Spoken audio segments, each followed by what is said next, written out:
taanga o mautaulanga.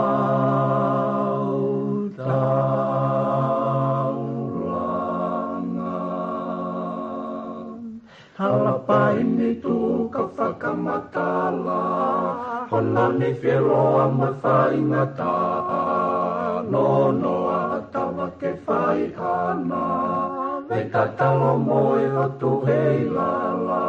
Halapaini tu ka whakamatala, hona ni whiroa ma whaingata, no noa tawa ke whai ana, me tatalo moe o tu hei lala. E wisai, whakapo, a maasi mohono fuloto, kaneongo, eleto, na maunga ki e tai pono, na e toko, e whanua, e tupau o hapai ki olunga, ke malui, me olunga, atonga nyo whai o tupua.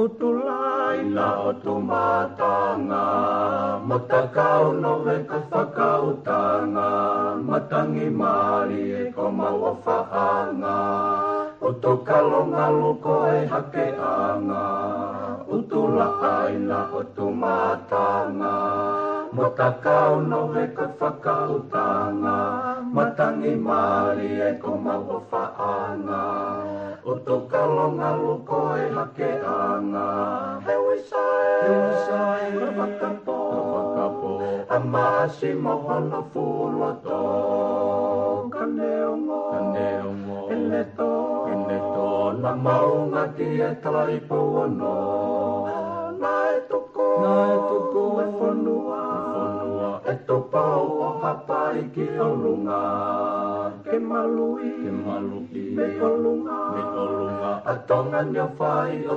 tupua, lele a moe mai ko mokotu, ko e whangwelolo a halai walu, sia ko ka whoa alo i talau, lo se o whatai situa o whatu, lele a moe mai ko mokotu, ko e whangwelolo a halai walu, sia ko ka whoa alo i talau, lo se o whatai situa o whatu, e wisai, whakapo, a maasi mohono fuloto, kaneongo, eleto, na maunga ki e tai pono, na e toko, e whanua, e tupau o hapai ki olunga, ke malui, me olunga, atonga nyo whai o tupua.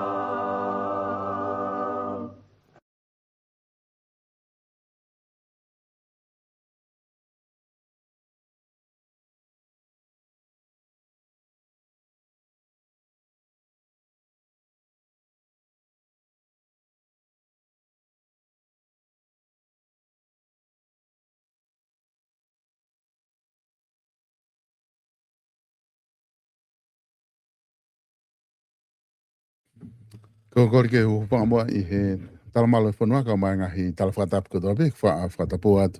Pe me he proclaman ka da mo fanga mali gani ke fa hoka do mo proclama ko pat fonua fo o ki he weekend malo mo da ma o weekend fa fo fa gon.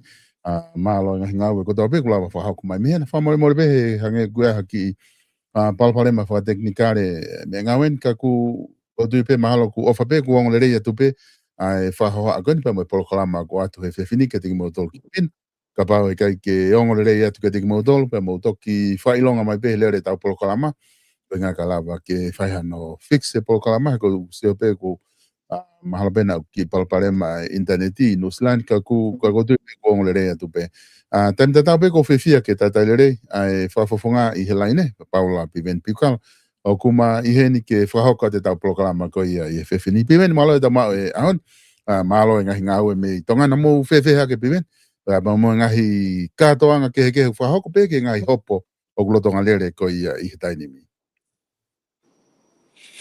Malo picholo e pa malo e mau whenga mali ko ia. kore te beke hu whangatai be whakatapu.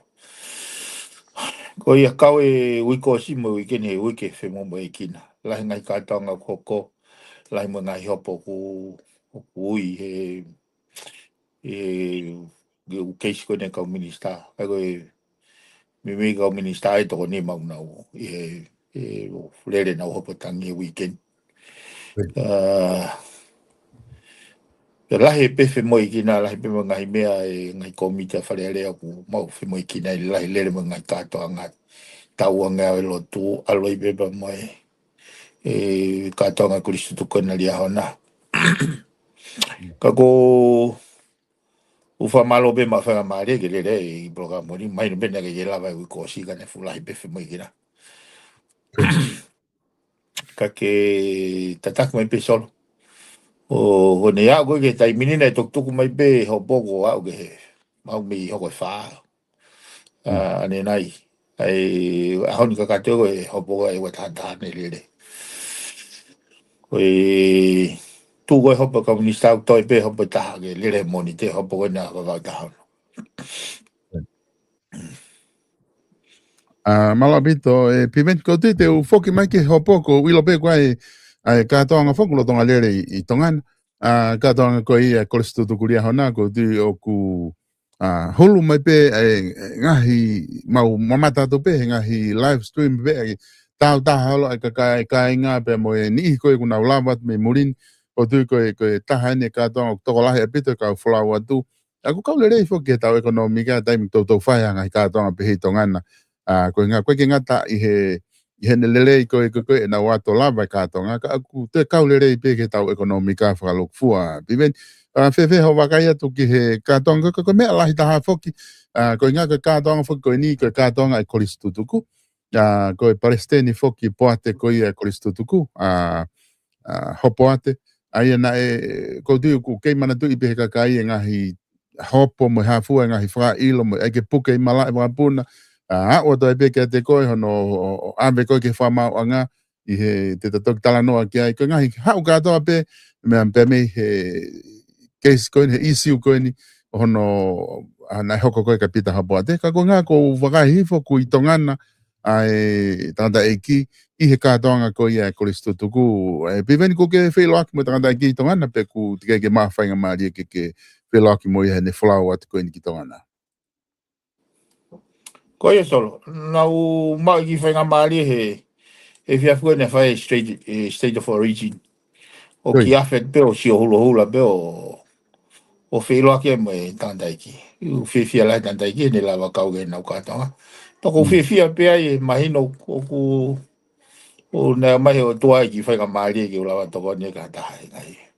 Nea mo kātoa ngahi pe au hake mo e ngai me ngai i whawhi atungia mo e mea ka ki au o maupeha o whalahi ki tandaiki. O hange pe ko whalawa ki mua ka pau o na te repeat my I case the tau I'll do the same thing. I have no hesitations. He ko anga tu ia ko mea te ton bene ton ke whai.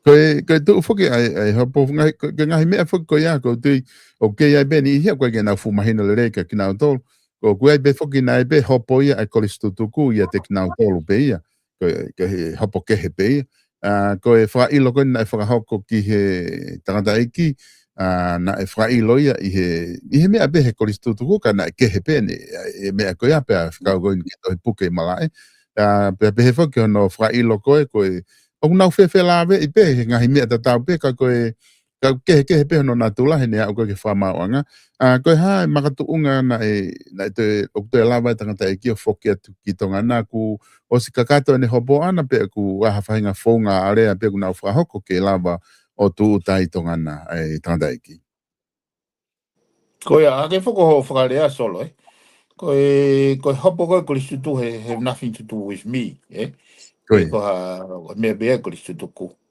Ko he hopo koe tātai koe ni, nai mga tu unga ia i he pehe nane defame, pe koe defamations. I ne lea. Mana o silave peki ai. I tapolo kalama iko. E koe whetutaki mai whoke. Tu peka ki fo matala whare reipe. Ne whetutaki mai whoke tanta i ki. Lolo tonga lere koe ai tau teo ni manoa koe ko ni stutone. No kato ngai tau. Ngai wike whe moi kina ia. Pea o whahoko mai koe o ngō polisi e uane na arange o tufange ne tikite mara wakapuna. Moange ne restraining order. E kai ke lawa wholau. He foi waha taimi ko ia. Ka pai kai ke whai ha tokoni so koe mene mi malawa ke hoko. E kai ke lawa wholau. Mōre ai e ne tikite. Whakataonga e ne tikite me heni ki Amerika. Ko ia pa mo e ne mohono whoha ai ko mui holo pehe na wholau.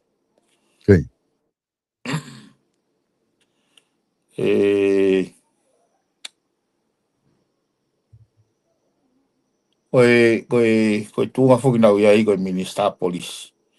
Koe Executive Authority ia. Koe pure angani, Koe whairea koe pure anga o ku ngau e koe he. Kuptahawale ko nisu tone o pehe. O totonu ke amanaki kakai ko toa pe.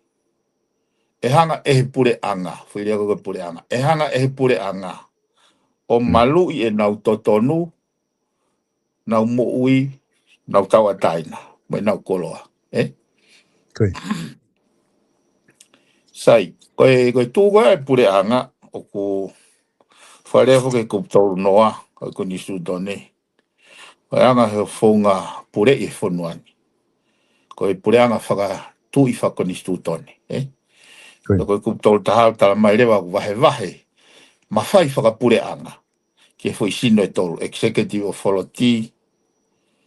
Koe Legislative Assembly. Koe moi judiciary. Koe whamalala koe nei whai he whamauanga. Hopo he wafe mātolu. Whekau aki mo tuu e ngahi mawhai. E nau mawahe wahe. Pehe koe he whamau ko cotton wati.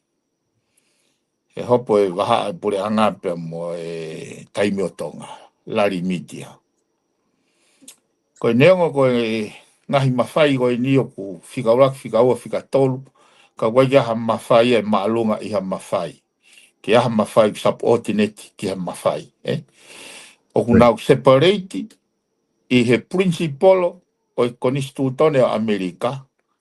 Koe ngā koe tau ataina. Principle of liberty.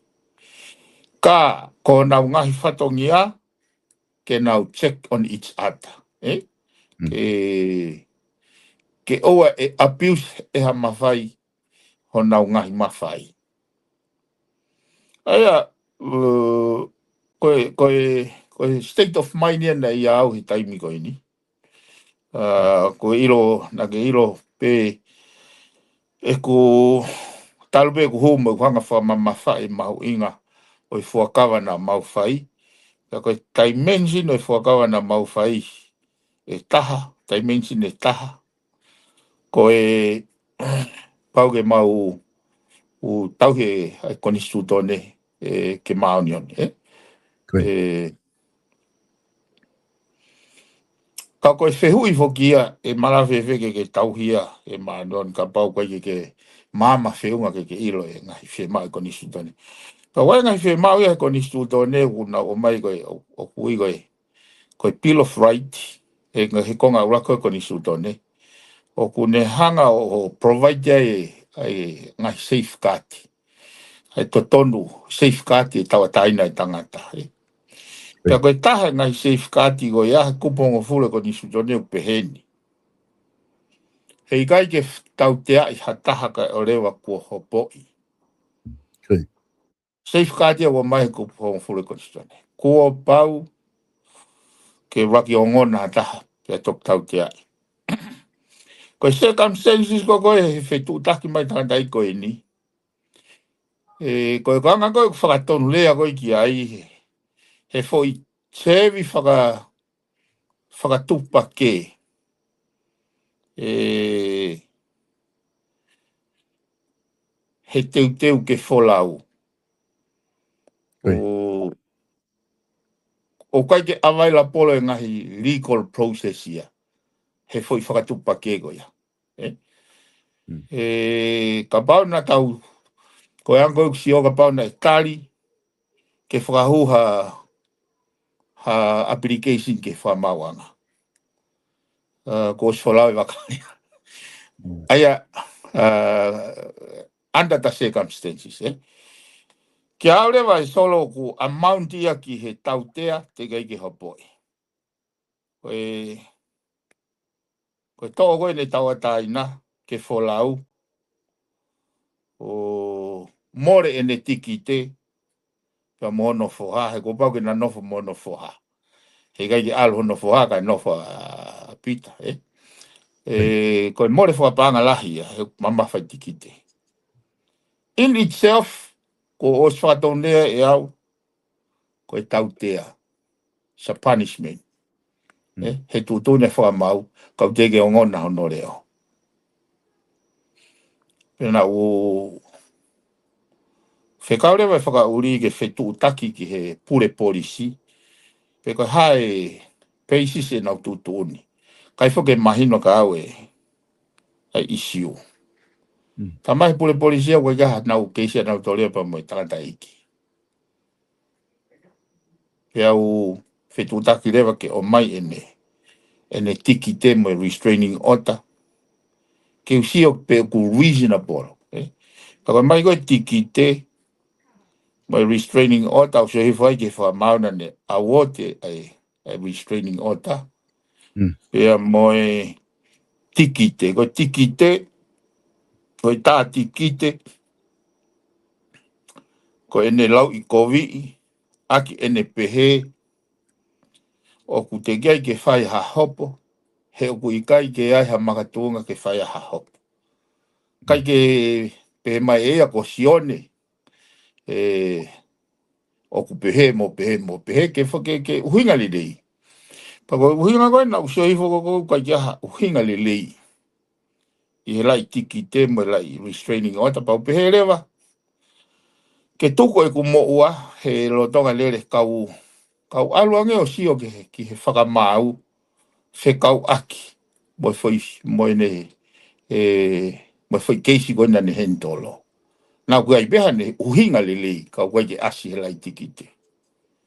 Koe tari koe whakamau, o koe ke ne ilo e tangata eiki. Te kei ke ne teke fusio le lei ia ki he application. Ka koe taha whuke ngahi makatonga he mea koe PAULA, application for PAULA.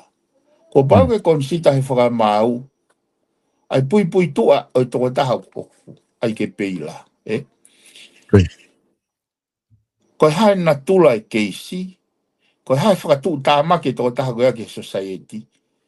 Ke makatonga e ne hanga o whakangatangata e ne tawataina. Haia, kai ke, alo whatanoa ke o taramai rewa he whamau te walo o whetūtaki ki he sekretari, ke whetūtaki he ongo loya. Ai kai ke wawe au iana ai waha ha loya, ai toko taha koe ni. O toki hao ko whakahoko mai, ko inde na hanga teu, ai na ko she let me to believe o ku nau ngā ue ke to'o e. Ai restraining order ka whakataki wholau. O tai wena whetūtaki mai toko taha me he airport i. Ko mena u whakahoko ki ai, ko inu mau mahi no aki. Whai nau ngā ue, ke sain he mo iu ke liwhi ke restraining order. Pe au alu au ia. Ai u hoko ai toki o vale beko te whetaula koe mo whamau he wainga koe tala he aho koe taha. O e ke po ha mena ho ko vale usio ke media u na longo a he foi issue ai ko natula ia ko foi ko ke na hanga whakakaka toko mea ke hea, that is beyond me. Eh? Ka kia au, ka pau nei kai ke lava folau i tandai koe ni. O ku tu la vea lewa i pure anga e mo i putunga polisi. Ke su. E ono pukita e whakalao. Ai pako tui, o ku tokoni ai hopo koe ni. Ono waiva ai pailing conditions koe tata i ki o lava folau. Tokonia ke ono whakamala ala. Pena uhinga lei. Uhinga le reasonable. Ai nauhanga o raki i apply restraining order at the first place. Ai koe kehe ia ngō keisi. Ai koe whai kehe au pito pe me hopo Kristu toko. Koe hopo Kristu toko ia hange koe maha koe mea beho o sa aluna te ke whaia. And I have no interest ke uila po hai meo nau hopo ai. Uhinga pe ku involved ake mea koe ni koe ngai nei. Nei tau whaa mai. Nei tau whaa mai ai tangandai koe ni. Ki he eku o whakapoto o pe lava vete palpare mau whekuki mo ai. Ka ki au solo koe lau maari e fuki e kautaki. Ke nau lava solo vai palpare mau whekuki mo kakai. Pe ki au wau pe ka hoino koe stand firm be. Koe mea nau whai, koe mea tonton mea nau whai. Pe whakalao pe ku kai ki whakalao kau. Kau whakamolare.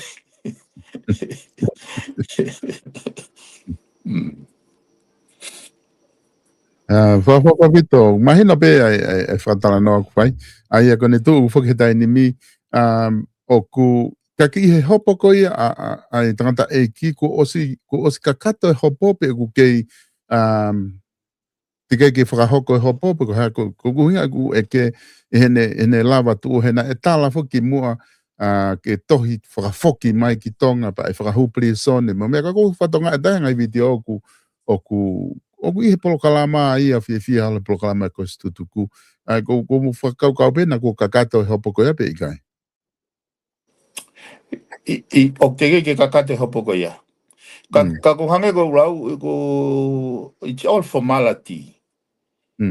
Ka koe kau kei mama whangbela i pe pasikareti ia Hopo. he fo i hopo ko ia. He kai ke make sense. It does not make sense. Ka ki au it's all formality. Ko hinga pena i tuai ni hau ko inga ko tuai ngau e whamawanga ke applications ko ke waiva ai peili. He nei ai whoke application ia ke puke o whakahu. I hane toi tu uta. Pe koe extra taiti mai me. Pena appeal leva he loia ia mea ke whamaulahi. Koe tutone ne whamaulahi. Ke waiva ia kai toki review e mea koe nini. Mantu koe mea pea kau whamau pe ke nauti site pe ku reasonable e ututuni ki mua. He ko tui ka pana reasonable na tutune pe whamaulahi. Ke tu uta mai pe ke nipa whakahu. Mahalo ku mahino ai konga koe te toki I foki mai hene whalawe I koe mo koe he konga ki muiange ai hopo ko a koe. Ka ki foki mo ki whare hopo koe ngahe ku mahino foki he weekend koe ngahi hopo tangi ko ia I he whiri whare areana ui kotoa ki nā tolu ke whakahoko I he weekend. Ngahi hopo ko ia o tatawa pepe ko toko taha koe ana whafonga ko ia whare area pe minista ana ulungia pe na ikuna na kei hoko atu pe hopo tangi ko whahai pe koe na ulungia na alu na tolu ke whamanga tangi ai na whai ai hopo tangi koe ni. Ka ki mua koe ta ki tala noa ki hopo tangi koe whakamau, tui whamau lahi koe ki whamau lahi Justice Bishop o ku na I muri ni fokia ne fola whawhare mahaki mai, pe ko tui ku o si mea I koto ape he kakai, ai tala noa ko kia I mea na ke race ko he I he whare area o tukaki I foki I he mea ko iau eke kaka ki nao tolu wai o ku e tuunga ko kui ai ko ai ne puke ko he vai lasi ko HIV. Ka konga ko loto ke na ta ostala noa tau kia I he ta proklama ko ia ko ku fe eke atu e au ia ku te ngona mai I he lele ko ne uhopo ku osto e foki atu ai tui whamaulahi o whahoko no whatongia ko eki whamaulahi porque tui whamaulahi ia o tonga ai ne o koe ne kau I he hono whatongia I he hopotangi he kau hopotangi pea kune o si foki ki he ngā uko ku eke atu au ka te goe ku ke rahama u ki ai ko ngā I he ko o si foki atu a bishop o hoko atu I whamauanga pe ku pe ko e anga pe ai o ngongo te ke tu utatu. Ko ia solo. Nau kau pe mohe o vare he ahapule lulu ai foki mai e whakamaulahi.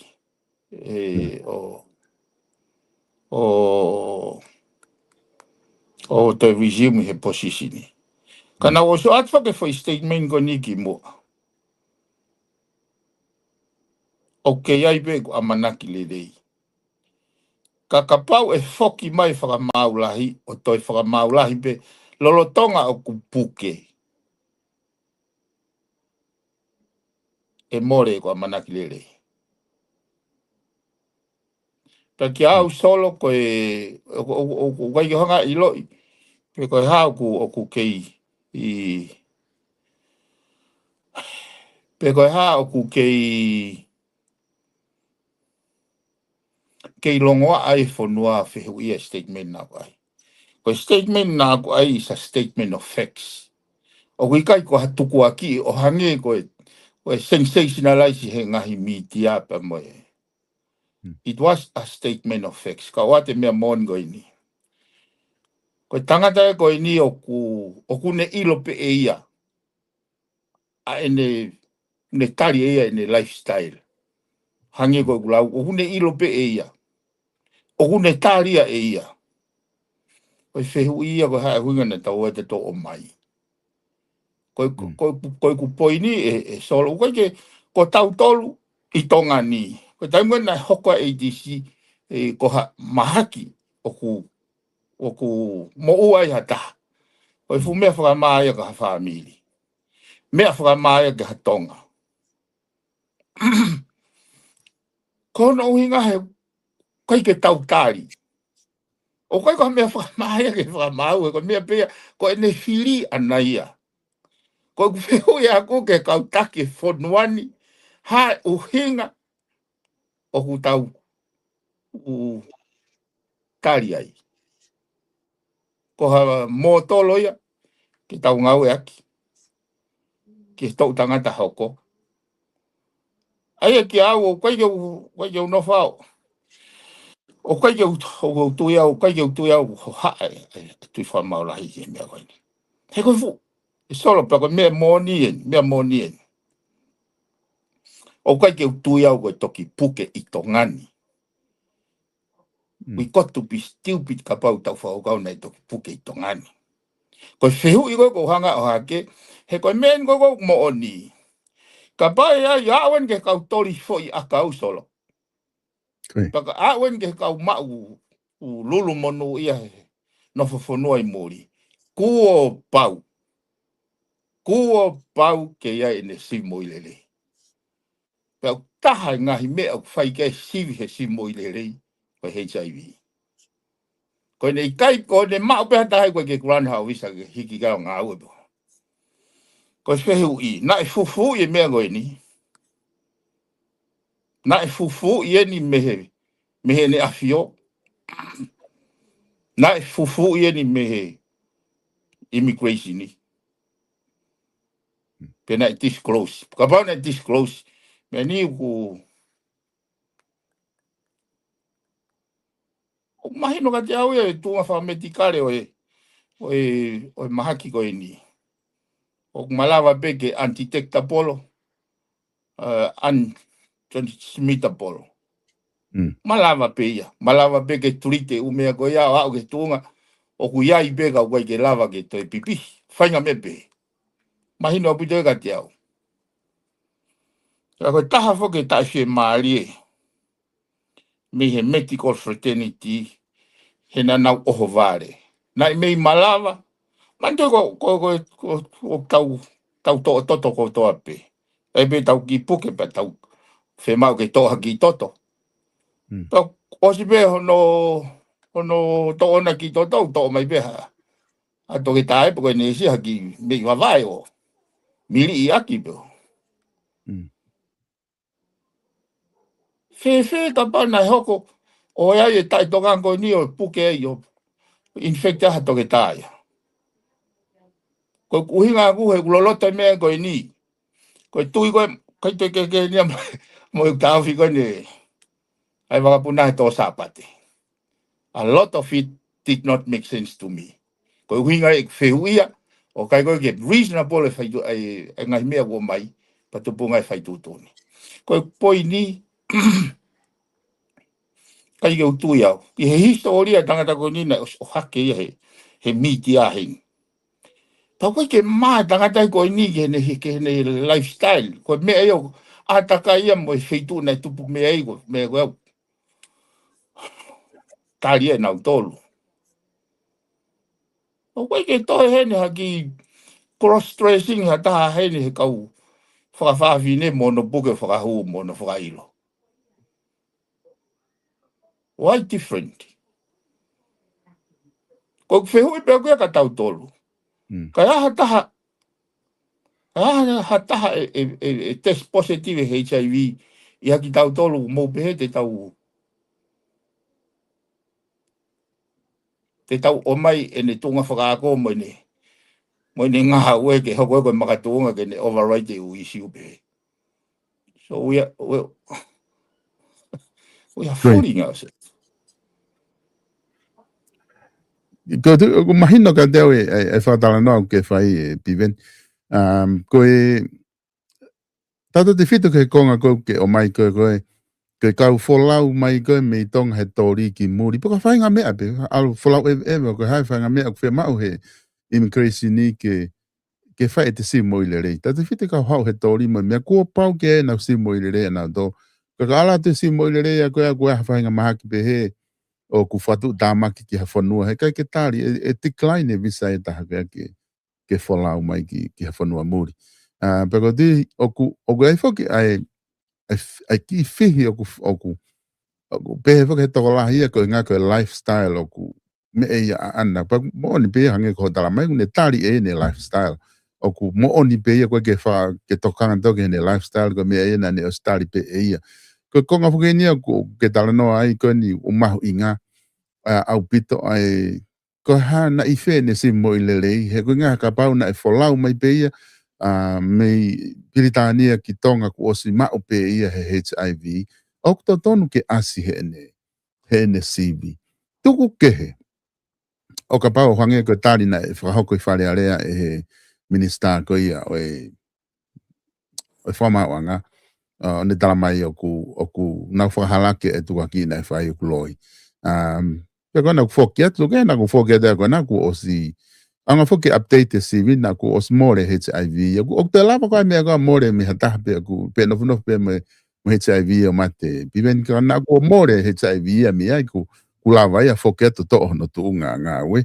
He koe ngā whoki he koe ni ihu nau whakanga ai issue kona ke race na pe na e be tau kau pare mia na puke pe he kansa mo ha fo nga mea ko ia kana issue ke heia ko nga he ku na itonga na pena tona na no pena tol wa yo tu poha ke pe ayo hu ke vale area ma una tol ha fainga ma ko me no molo pe mo ui ko pa be ma da tol ha uma ki ko ha fu suka me ha fu ke kansa ko ke tau lota do ke ko ke ta ui tonga na pe ia ko ke te si mo ile re te hoko ki ta minister mo pare mia mo mia ko ni fo ki ko pa ke fola ui he porta mi fe tu ke o alwa tu ia mo HIV ki he fe tu ke ki tonga na ko sa ia piven he na ke na kai fo ke tar he pre anga ia mo oni tu ka ki na ki fa hoko e ke be ni na ke fe ui pe ko ko fe proof ke ai ko kai foka fe tu ene ke o mai ke hulot kana do ka ko nga ku ke tu malo pe I he tu he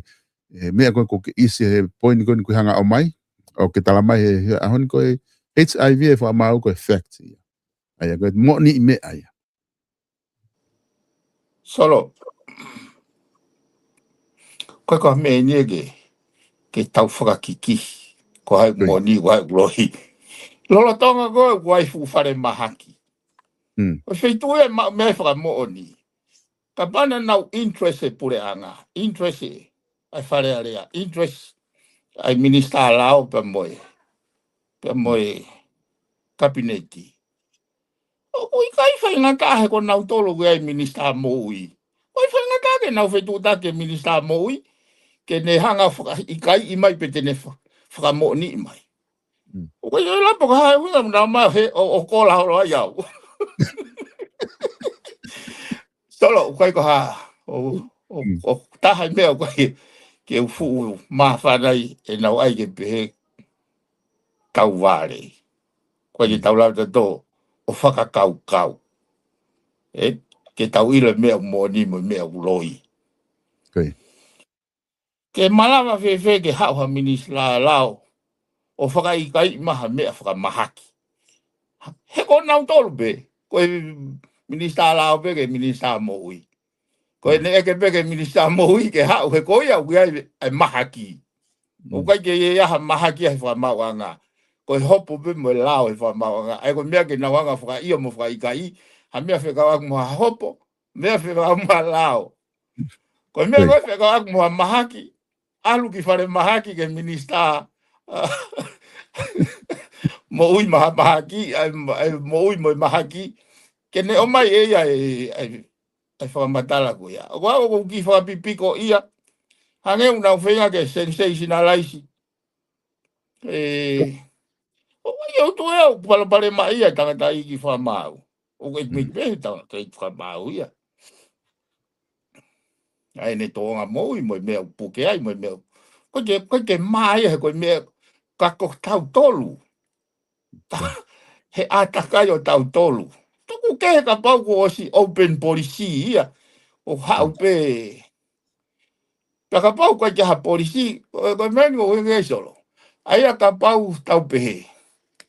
Ka pau ko ka halau ia kene ta ofie. Ai pe ko policy kene ta ofie. Ha maha fra atom no mai ki heni. Aia ka pau ka ha. Halau pe mo policy pe. Pe au fra lao rewa ke fat. Tu ta mai ha. Maha atomic tonga. I don't think so. I tau be wau. Oe, kua whainga kokeini a class 4. Ka kua kia halao ia ai ke kokeini ko ia po. Paka pai whakatuta mai tongani, ko hui kua kia halao pa whakalao le vai ke haupe ki tongani.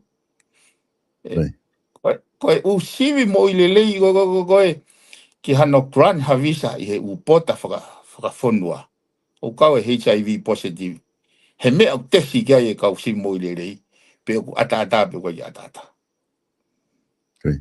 Ako whehui koe aku he kunofo koe ni he taimi ni. Na yanga whewe. Kai ke utu iau nei toki infected tana tei koe ni heni. Utu iau nei os infect pe ia I he wheitu na hau mei. Ka koe si mo I le rei koe ia. Na e kākai. Na e manipulate si mo I le rei. Pe na I disclose pe ka tau kei whakahoko pe. Kia e ulolota mea koe ni koe kahaki mea vare ia. Pa koe ke utui au koe whaunga kou e tresa ke whanuane I siu koe ni. Koe whaunga toto nui. O te na ohof na tolo aho koe fu ata piau. Na oho kumi ke mo ni. Koe mea mau I ngā. Na toki, o sine te whok pimen, na tāpuni he tau pota, I he taimina e toa e COVID, koe kai ke tau fia mau ke tau mau tato he maha ki koe e koe COVID, he. Na tāpuni e pota, au nofo ai kakai, ka pau nuku kei tonga, te ke nofo ai pe ai, kai te te ka pau ke no fo muri kana ke tonga tai no fo I pega ale ke tok whakaawa. Koe ngā na tau uriwhi, apa tau tetek, I he COVID, I ka koe ni koe HIV, tuke ka pau koe ke te hange ko lau, ka pau open policy. Ka taki hoko atu mua me ai, ko ngā mahino pe isiu koe ya. Koe ngahi hopo ko he weekendi, I he whamau anga, ko ngā ko ku ekadebe, ko ngā koe hanga I hopo ku na ke I ai ku lava o ko I lope te ke tala tu ni pe ke ta fu tala no lo tu tau he ngai hopo ko atu pe ke o mai ho wakai ke ngai hopo ko na I hopo fo ke ai fonga ko ni wa ta fitu minista pa anga malolo ko slava ni hopo lava me hopo ko ia ai minista ko tanak pa anga tonga hiva hopo ko ia ko diu ko slava me hopo ko ia ai minista ko ia moi pe moe tak mamata tonga pua pea koe o nai lava me hopo ko ni ai minista savea e wa tata ko ngai hopo ia ku lava to pe ta ke fa ke we kau ai ko to kon pare mi ai baba tahano ko anga fe ho wakai ki he lere ko e ta fa mau anga tangi e piven ko no fa ko foi sesin ma va ko ni ko ta mu ko ia ki he ngai hopo ko ia ka fa fonga hopo ko ni he la fili Ko ia solo oku mali e ka ko u hopo tangi ko ki mua. Na e sumu mai pe ka fa mau tangi ko to atene ni aku he hopo tangi ku heni ka to ka fa mau tangi foi to tolu na fa mau pe oku mali e bito pe ngai hopo lahi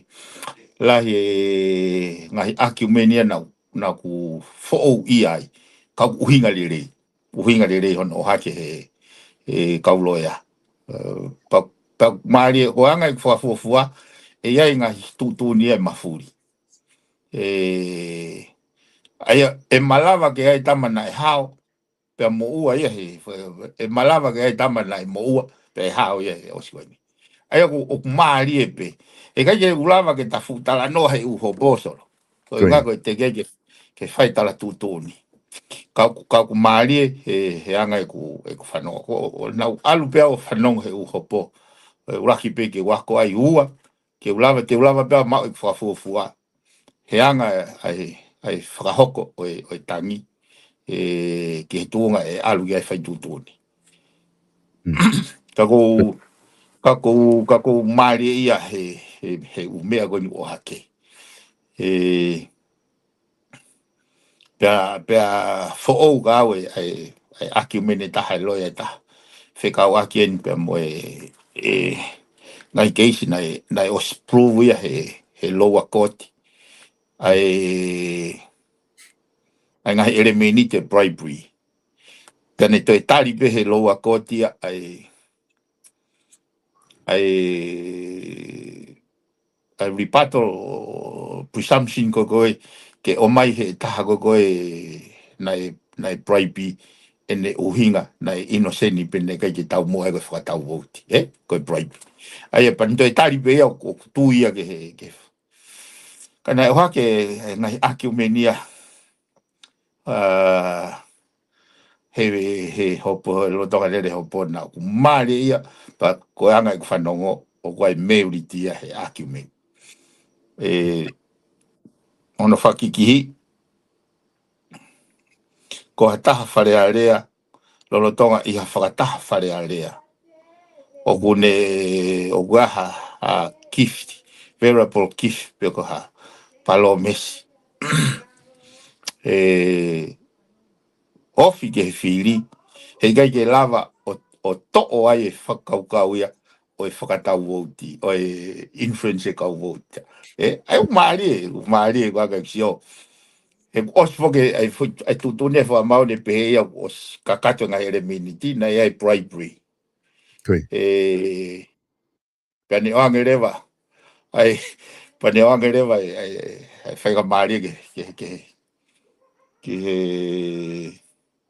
angereva fai mari ke respondent ke ne o mai ne uhinga le good consideration pan jo tali pe ia kai ke ka mari ka te tau toki analyze ai o se ai hopo Kakoyang ko ngo ko ai o ko ai ngahi feliuri waki.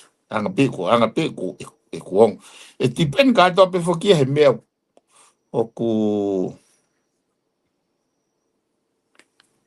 ku mahino i go he kau fa ma tangi o fi kau akpa mai keisi Mana tu tau o hange pe kau fa ma tangi ko tau tolu hange ko kai pe ko tangata pe e ai me te nau ma usia fi kau akpa mai fu foi context ataka yo e hopo o wai mere hi kai mantu e fa ngata pe me te nau ma usia me ko supply fa pe pa kau ma li ngai ak do me ni ai ko foi hopo ya kau minista fa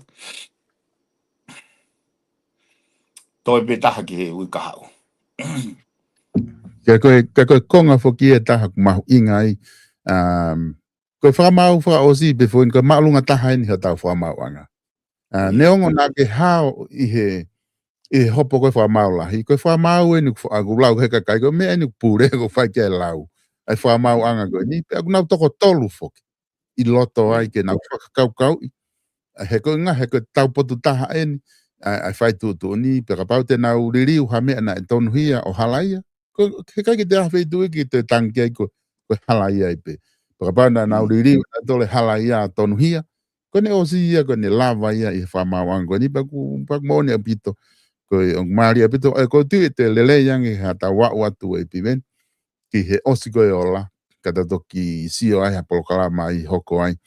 Ki toki whaha bakai whakai ki ai. Ki ni ihi ko ia. Kapau kwa hangai tutu uni ku o ku lava ke vice versa ngai tutu ni me he close me he halaia tonu hia pe close me tonu ia halaia ke ta toksi o ke he ta foki mai ko ni he wike ka ko te ba be pe hono fa hoko mai o la ke ta fa hoko mai be ven he wike ka e ola ko ni ngai hopotangi Io koe anga ia e fotu ke a tahano o any day next week Mantu koe ki se sinia koe ni no fo be u primary koe ni. Na ipe fanki tangi ke he na mono mai ai. Ka moni ho lave ki he a fanga tuku koe ka fa mau tangi. Ka o te mea koe ni ke sio ki ai. Na ia ai fide motua. Na tau te mate. He lower court. Fa mau toko tahaya. Tau te mate koe mau e drugs he ne puha. Nei os koe e hopo tangi nei dismissi he whamau tangi ia o whakahauwhi fi moto upe hala nei hala tutu ne whamau i lalo. Soke mahu inga, soke ke mahu inga e processi ke whaile rei he kau whamau ho nau whatongia. Soke ke he. Me he tautea ngau popula ke he mate ke whaata. E sio ke mawha tuki e whatongia. Moi mahu inga koe ke whai mone ka wha mau ke nau ngahi. Whai nau homoe ka, whai nau ku read up e u ke sloa. O ko hanga whatoa ngai ai. Nei te eipea moe hopo nei tala ia he aho pule lulu, pong pule lulu. Koe pehe koe ngai ota mea lele. Ka kai ke totonge sirini ka kai ke o mai mea lele. Pena tau tea mahina tolu noa. Mahina tolu noa.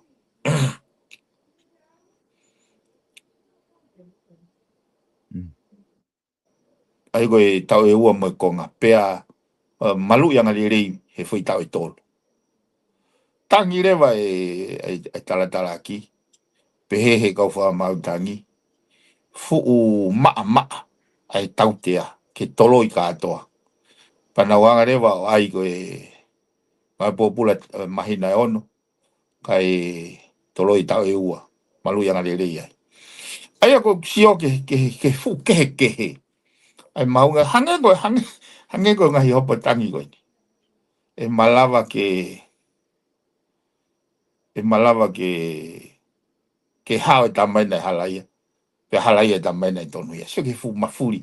Ai mahu inga koe ke fai lelei he kau Fa mau e vahe nga foke kau fa mau e fa mau la hi wa ke half a million. Taha foke nga he uhinga ai ke nga ke o easily bright pin out tolu. He ai ko ngahi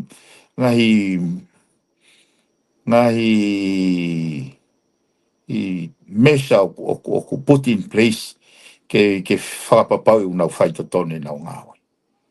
Koi. Mawe ka polisi, mawe ka wha mā polisi o e tākiru tupu. Moi ngai benefit ke pe o added up. Ka koe mahu inga e koe kusio ke nau whai mone nau. E koe me he tangi koe ni, ayo, so koe te ha process ia ke peke te osi, pa te tai fie maari, pa te aluka te ki feitu e ta. Ai mahu inga koe ke whai mone kau wha mau ko nau ngai whatongia. E ku... Kau hangai foko whaalau koe whale alea e solo. Ngutu huangi ke tonuhia hataha. Ke whakatonuhia i. Ke hao hataha halaia. Iha halaia hataha tonuhia. Kai eke mai ai toto ai tonuhia. O be e kamata. Pe me kau wha mau, pe hao ke kau wha ulao. Ai no mator oi whare area. Dai mona mau talia i koe hia sei. Koe foi e veniu wha tu tāmaki ia. Ke whakaata ai hia sei pe koe whakamaha lo pe koe ngutu lau. Ke hoko ko whakamoni i a whare hopo. I hao pohia. Kai ke. O mahino kau ho whakalave. Koe os, koe ngata angaini. Pe ko whewhe i tu e alu gai tu ni. Kai te lava o te ave ka whei tu. Ka pau te tai whie maari. Kau mau inga, te taka whai e kau wha mau, kau polisi, kau talatala aki. Whawhoi tui ho nau whatongia o whai mooni, whai nau homoeka. Pea whai koe hui koe lere whakalukufua ma lere. Kai ua e fio mo e whiri mānako mo e ngai mepe. Kai e, kai anga beg si o ako. Koi. Nai ai whake ai tiki te ia na tā pia i tu ania i hopotangi. Ko ngā kuto hange ko lau toi whake whi hopo taha ke wika hau pe tau. Sio leke ngahi o lā kotoa. Ka ihe mea pe koe whakawaki pea mo e whiri whare are. Ma tina ai whake ai whaka ilo na e whakahoko e he taha kau kantiteiti koi i hapai taha tolu. Na tua ke he na aluhanga tonu pe e me e aki mahalo ke kau polisi pe koe ha. Ke whai pako, na wakai hefu ke tahanga hi o ngongo me tonga pe he ku o si whakahu atu e whakailo ia ko ia ku lava o mau e he kau polisi ia ni ihi. O ka kaina e lesi sita ki nau dolu ia ke nau whiri hapai. Ka mahu ka hapai taha tolu. Ka na ikai ki aha nau kaunga na topu hatotonu ke nau o whiri hapai taha tolu. Ka kutiu ka ngai hopo i e te tau toki sio ki ai he ka haupo ka hae tu unga ki ai ngai hopo ko ia. Ko kai o CN he ngai hopo ko ni ke ai pe ai hopo to I hopo whiri ai ko ngai wha ilo pe he ko whai ko e taha ka kai kantiteit ko hapai taha tolu e piveni. Koe hopo mo e tahu toi maari e. O ne provide mai e fui. Dimension for au pito. Ki he tau lalaka whaka politikare. Me koe ni nega i e whaha amana ki au malawa. Kaka osa koe ni ngai whata tolo koe ni une hanga ia open mai fu. Cans of worms. Na i kai e tau misi. Kaku tau whoki mai pe whoki solo ke mea koe ni ko whatala noga i ki ai. Ko hike e whonga whaihiaia me na tula koe kai hapuaka. Koe kai hapuaka ko te ala tō mau i puaka ke tō tāne. Pe whakailo pe tō tāko ia. O hike nia ke organized crime, ke networking. Aingo koe na ta lave foki, na ta whaalawe foki he hopo koe na lavu he paanga ai ako. Ka nau whaalawe at ka koe pena e anga whewhe ke alate furisa lavu o koufulu e poti ngawe ako. Koufulu he whare paanga. Panau rai te seke. Panau toko mai rewa tala mai nai halai nau me. Ai ko kuhinga ke tau tai tokanga ki he sistemi moe ngahi vai he ngahi institution. Ka koe palo pare mai au loloto. Hange koe tata no ke container. Kai ke malawa ke whai pe e hatoko taha. Pau ke whai ngā ue whakatoko lahi ki ai. Whe koe i. Ai koe mea to ton ke alu ki ai e hiki ki ai e ngā ue whakatotolo. Hange koe tāno koe ke tō mai koe whakapuna. Koe fufo, o kai ke hau pe koe ne hau pe ka po ngā ue pe taha. O ku hau he sivire, o ku hau he whare maha ki, o ku hau he tonga ea pōti, pa to gao mai ke kau polisi. Kai alawe ngai fufo i toki mengo ia ke alu ta e aha no scrutinization, te ai o sivi. Koe mea koe, hange koe tatara noa koe ke le sisita mea lere, kai koe te mea lere, o te alu kita le sisita he siaina. Ke hoko i umea koe ia, o te whehu ia rewa ngai foi process, i hei kai malawa ke alato hata, mei tua o whakahoko mea koe, ta e whengau ea ki mua taha mei loto. Aia koe keisi koe na paitaha tolu, ko spuke, ai toko taha ia mei loto, lai whengau ea ki. Ai koe isi uia. Tako kuru whanongo hi wako he mea o staa tikite taha wha, au toi tikite te au o nongo furu topu ke taha. Tako hui ngai whekau he whakamau, ke tolo iki o ka topa, kai whakamā opo u tikite. So ke palo parema. Kai ke, o hanga he umea ka atoa koe nio o hake. Ai ngahi mea, hei kai ke mo oni e tau ngahi i misi whakapolitikare, ka pau koe corruption i o ku within. No foi ei loto waka. Ka koutu o mai umea koe ni e tokanga ki he whonuan mo nau kautaki. Kai ke fok solo, koe tahfo ni mea o kou whaatanoa ke causations, cause and effect phenomena. He ka pau hei kai ke tauhanga whakalere i mei whare a rea.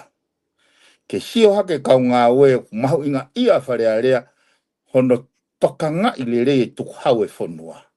Sio mai ene a whio mahu inga ia whare a rea, ke hono tokanga i le rei, kai ke aha mea, kai ke whakanga i ai corruption i loto he kau ngā ue. E ngahi ne tueka koin ko whamatala tu. Kai ke hanga whakanga i. Te utok whakanga i, ka pau o whai mooni a whare a rea mo e kapineti. Kai kei whai pehe pe kau ngā ue. Tai me te utok whakanga i. Lolo tonga o kui kai ke lava he whare a rea o whairi.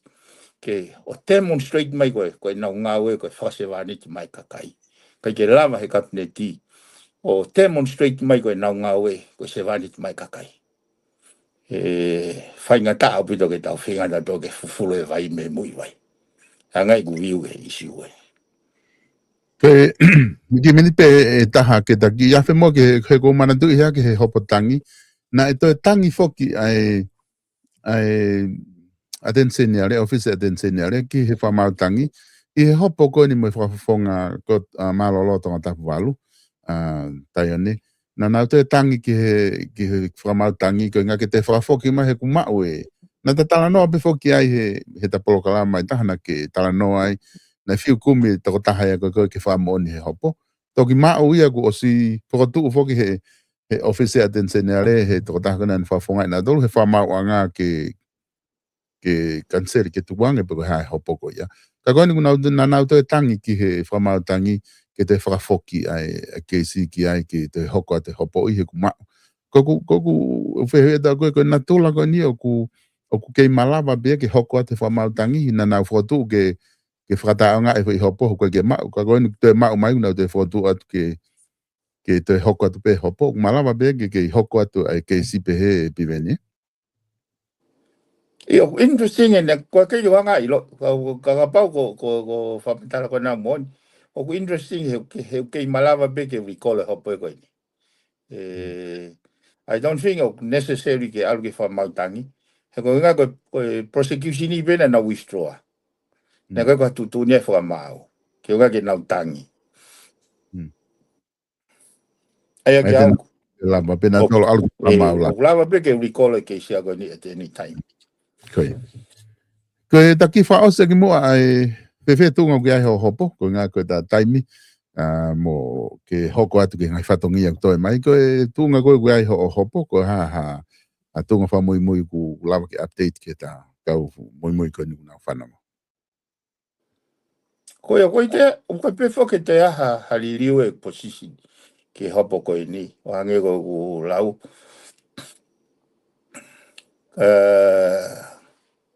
o ko ke tui pe ko me na fai ko me ta ton be na fai ke malu e interest e fonuan pa mo ka ga tong tu hau exactly what I did was lawful ai ke au ya ko tunga fo ko ai a kulaki ave ai hopo ia he prosecutor porque crown law ke famau polisi ke hanga he famau polisi o titemen pe fe unga whakamoni ke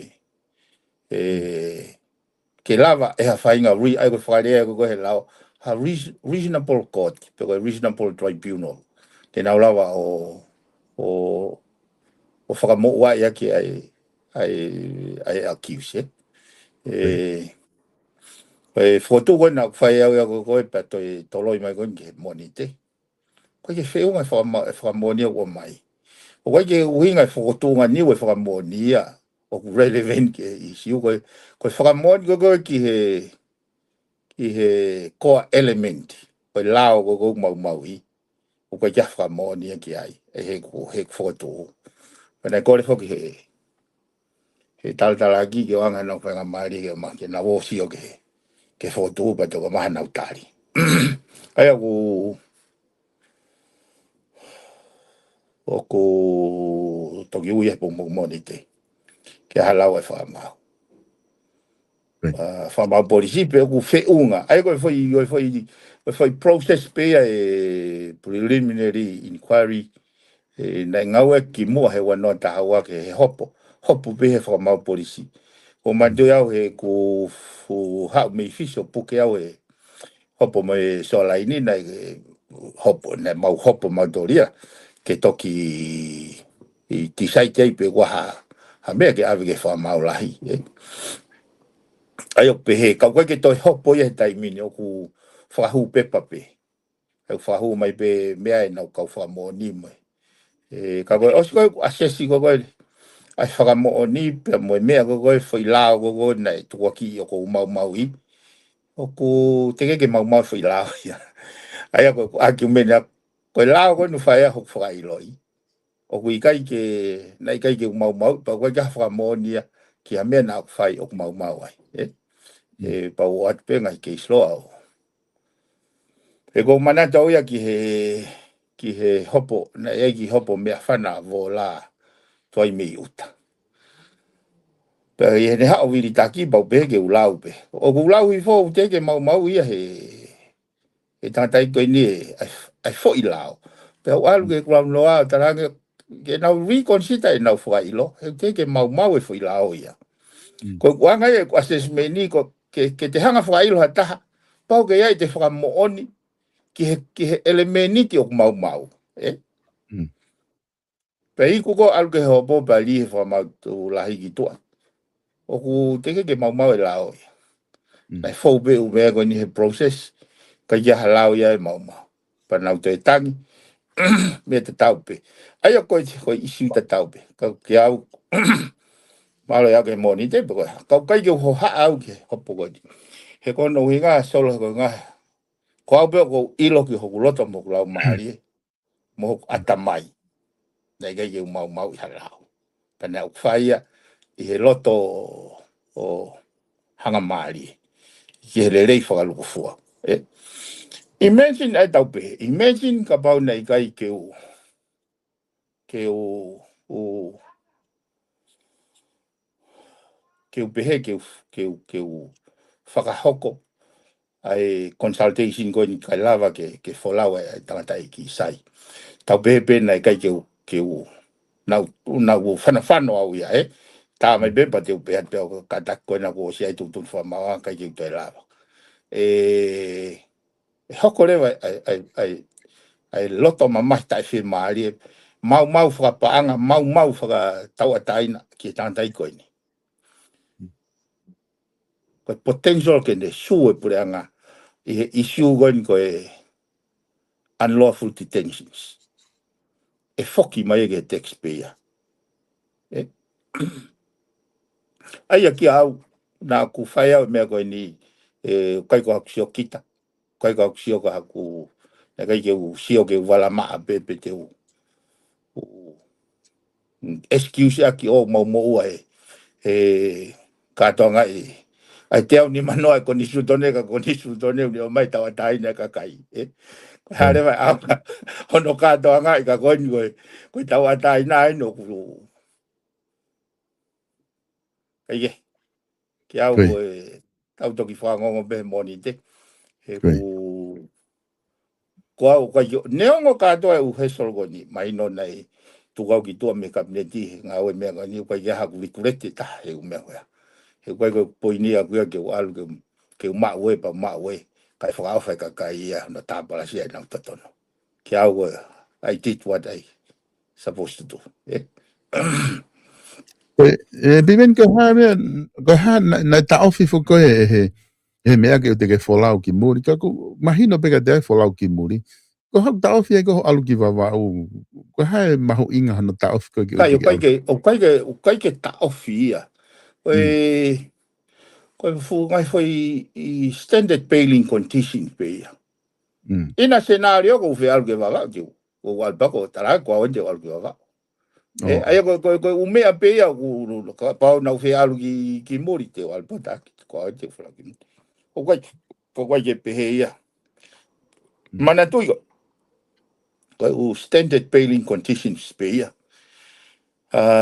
ko ngana ya hata hayo fo ko ki hola cái awe a gefa ma wanga o nga pe ko nga he ke ya nga due process ke fai ka ko winga fo ke ko fa fi ya nga mai ni ko ko fu fa le ya e ke tu aga hola e ko pa ko fe ku ke au me ko ni ke pe ke te tu aga pe hola ko hola fo ko nga ke ka criminal I'm not a criminal. I'm a freedom fighter. O fa he kawatai na ko me ko fai mo nei be ho fatongia. Without fear or favor. Piven ko te maha te ta whiungai I he whiawhin ko tu ko ko si maulolo mai ta polokalama ta whiungai ko tu ko polokalama ka hoko mai mahino ngahi ola ko te maria nga tau sio ke ngai tutu ko ni whamautangi. Ko ha mea ko loto ke whakakato aki o ate whanga maari ko ni ke. Kai ko e besol ko ta toki le be o kau. Ko a foko ko yo pay much attention ke ngai me hoko e a ata kai ko tui be ko ngai. Ko ye mama ngai me ga ngai foto to o to. Ko ye ko tari ka to be u pe au ko hake mo pe au ko mo haka o ua e waka ko tari ka to be au. Pe anga e hala fononga. Kai o fatsolo. O whatu piven, malo o bito e mai whanga maari e whiawhin, ta toki sio I he wike kao. O wat. O whatu. Whamalo a te kainga I he lava koe ke mo kau mai he tau polokalama ko I he whiawhin, FATUFONUA fo au, kia mo e whafofonga Paula Piveni Piukala, whamalo at ka tiki mo tolu kotoa bek mo kei o mai ngahi whehu I mo tohi mai, neongo ko miss out e ngahi mea lahi I he lere koe I whakatala noa ki whafofonga, ka ko at pe whamalo ka tiki mo tolu I he ke mo kei nofo I mai tau ngahi polokalama ko I whahoko, ku mahu inga o pito ai taimi kotoa bek mo tuku ai, ke mo kau mai mo ke maua I he polokalama ko I FATUFONUA fo au, ko e taimi ke whamā mai, mo o mai anga wakai ko ia ai whafofonga tō tapu fitu ka koe minista polis malolo Paula Piveni Piukala. Whamalo atu ke ni koe ki modol ko toa pe, o kumo kei whaatokoni mahe tau ngahi sponsor, tatau te fitu ki tau kautaha koe ai South Pacific Loans, Stelektubo, be mo South Pacific Loans, whamalo atu ke te modol, South Pacific Loans, ihe ngahi tokoni ko toa pe, whima uke ke no, I Okalani no sila, pa ke fitu utaki ki he kautaha koe ni pau, vave, pe toe, nauhanga whare I whakarelei koe, ki he mea totonu ke whai, ki mua ke whahau ko hao no. Whahinga no, si, o alu ke no lahi au pito au ke whatau api lava le rei pe e South Pacific Loans. Noa walunge au, walu, hiva walu, lea ke select tupopu, hataha kau ngā ue ko ia o South Pacific Loans. Thank you, South Pacific Loans, 0800 8898 88. Koe taha whoke ai whamalo ko ulawa ke o atu pe mi hen ki motolu ko hatau kainga ko I tuapure anga ko mo wha whea ko ia mo tu utai tonga ko ilo ka taimie ni ko mo kosi ulu ai ko whamalo lahe tika te motolu toko lahi apito ki motolu mo taki ho whanau pe mo family ki kosi ulu ki tau whare kosi ulu ko Francis Tikats ai tu ko ia hanga ke tau moe pe au I loto nuku alofa.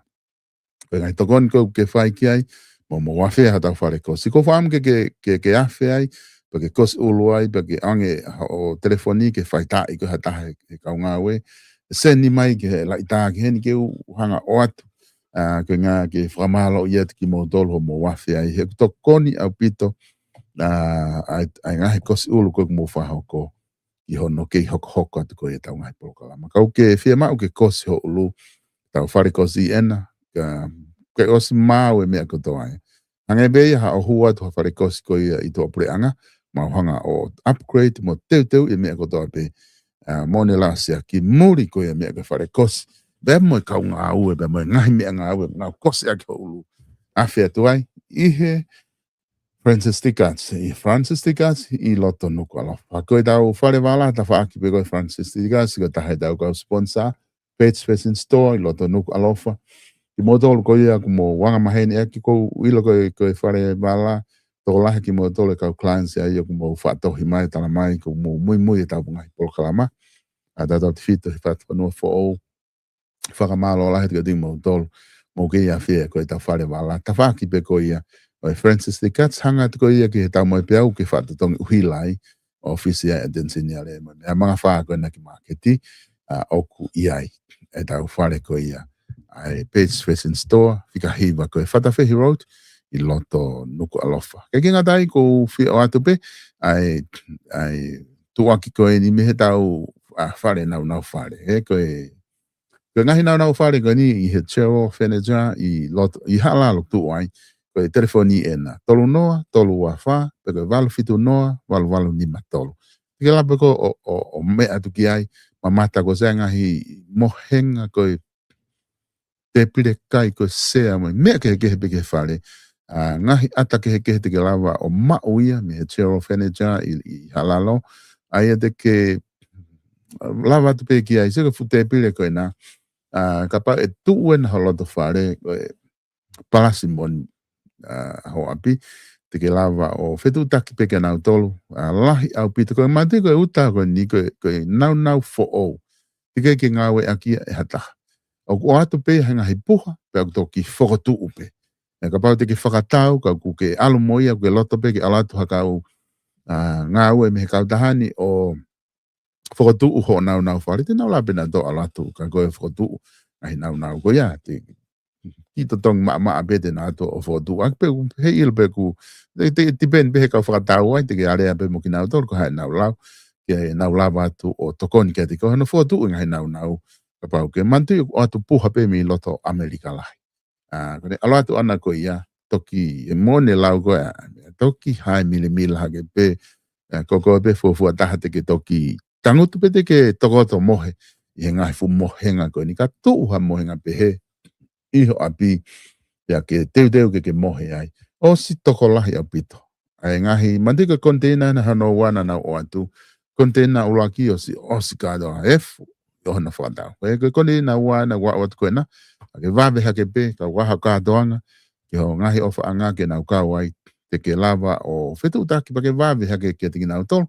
Ko inga teria na whai ko ke tō mui atu ko ia ko osi ai ngahi nau whare ko ia ko lava e he general manager o te watu maau i loto hala. Ko e taha ngahi mea ko loto ke tu ake atu ke mo wakai peki ai. Ko e kau taha maka ko ia tesi ko tui ko e kau taha ko ni ko atu maupe tu i ai Brisbane, Australia o ku o atu maupe ka teki mo tolu a hono tu ake atu e kau taha ko ni ke o atu ka te koe ke au ki ai ko e whia mau hamaka ko e live stream mo hafua te ke lawa o whetu utake whika telefoni ko e na ko ase atu i hala ko e taha ngahi mea kuna o whakahoko ko e mono mono ko ku o atu pea ko e nā ko e ngahi ke lawa peo hawe pese taha ka ko e ngahi ko pese ke o kuna o tui tui he mea kui ko e mono mono ko e whai wai a tesik ne whahoko ai tui tui mono mono wha professional ngahi misini ko ia une ngawe aki ka koe totongi o ku te whaantu i moni totongi te ke lava pe o whetuta ki an tesi ke lava o tokoni atu ke te koe whika koe noa whaua noa hiva i tu wha ni ma whanta ka ko e tau mani o tolu e tau mani o ke na ku ako loto ke whanga o te o atu pe ke mo ilo o koe ke o mai mani o ke na ke o mai whatau mua ke mai pe pa honga tu fa ia tu pe ke te mo to triva ia tu pe ke au se te he peta na o mai ko mane ke lahi fo kina o mai wa ki hawe tanga ni ni ma te tanga te au no mane ke lahi ko mai kana fata mo pe ke o mai tu ku hen ko pe ai si ku tu ai apini tu to nga ke mo to lava ma o me ka ko hono kakano mane ke nge ni mi utulau ai na ku hanga o fa tu wa ke tu ke te mo to ko mane ke ko ni kone kapau na ki whaakai ha maneo ke kano kovi ni usilani mo kano whewheka ko maneo ke ni dene solo waha palapare ma ko taim ko te ki hakai tama he ta hakau ko nani hanga pe o ringi me vai pane whamoi stou pe ki hau ia o alaka tu o siho ki mea whakasi hole mea ki whae ne kuki vene whokia to anai was have mai mane ko wha mabang minute be taha min te ua was have he maari ko muri ko mea ko mane ke ngenga maua tua mi heni te kalawa pe whetu taki mai heni panga ko totongi ko tanga iu me kilo ia wanima fa o pe ko ke hene ka ke te me lava hai ko ngutu tanga ko tanga iu me kilo wanima mane ke ngenga ko si ko somba te ke si o lele ki atanga na o ko ke fola la fe ia ko fa o ai foi tanga ia ki te ke fi go no haka ma te ke haka e ko ha au ti se ma ke toi pa tanga mane ke au ia o haka ko ne fu tanga mane ke ko totongi ka pa te ke pick up ko apini North Shore i he Lauderdale i North Shore i he Beckdale ko ke ha ko pick me apin pa ngai no ka pa te ke ta mai ma fa nga fe tu ke fa piko ko he hau ta mai be ko te ke fa piko hele le to tropo adu o ata be ko tata to tropo ko pa nga hivan no ko nga mandu ko hiki mone la ko me pango taku mandu hiki lolo panga he vanoa pu mama pa o whaka malo atu ki ngahi family ko dope na ke abitanga mai no ke pa tiliva pa ke te saute e ko mau ko tiliva tu me hafua pa malo la het ke te moto ahon na ma fai ki tiliva ne o atu ko nga ke ma o atu a malo lo pe ko ki moto ko na ku la he no tiliva tu ko ni to la he ki moto mo tala mai pe mau whakatau pe ho mani o ke nga ke mau whaafai ho mata ko nga ke mani o ke whoke o mātu ai hoa. Aku mau tokoni atu peka te koe he mea ke whai pa kai ni huna o tala mai ka mau pe ke mau ki ahi i hake mani o ke kano le rei koe me utu lau engenga me utu lau ke hanga tua ki. Ka kuanga ka lau koe mea ko whataranga na do. Ke mau wheku mea ta mani o ke kustai ka mau mo mai pe o whenga mai ke tau mani ke mani o ke koe ni a whio mea ke kano le rei i he tau mani o ke tau angoe koe ki neo whakata ki talatu ha mo ha ka koe kano le rei koe na uhulu e tuka ne nai a whio ia i he tau mani o ke ngenga koe ni ko hanga tua ke kei toi maha ku tuetai ni mi peku o si holo hiwe vai wahi tai ni me ki aisi koe tua ki aisi pe ku parking ai o mau hawa na hawa tanga i wangi ya wai bifi ako solo he vai wa kilal ka aku mau wat mande eu mau i Lauderdale i Parkdale i la beko fetu taki mai ke ofi holon ka inga tonga ko ni North Shore beko West o gu ofi abito in ke fononga mai ke kamata ni hono o mai tanga hi me ka tonga penga ke habe me ga ela ata ke utamai ke ma watu me heni ke ofi ko tau fo i beni he